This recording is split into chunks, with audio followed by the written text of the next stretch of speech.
Nakita mo yung mata ni mga kabib- PBBM sa podcast, galit na Correct. galit, di ba? Naluha nga. Oo.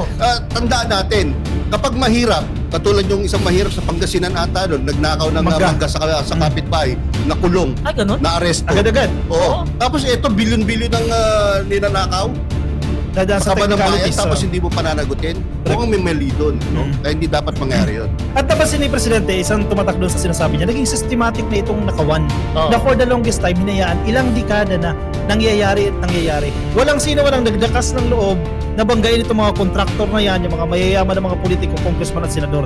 Nangyayari na yan. Ngayon lang sinusolve itong mga problema na to. Isipin nyo kung hindi pa si PBBM yung naging presidente natin, tuloy-tuloy yan. Oh, hindi na lang. Tuloy-tuloy yan. Isipin nyo isang kontraktor pa lang yung kumanta dyan.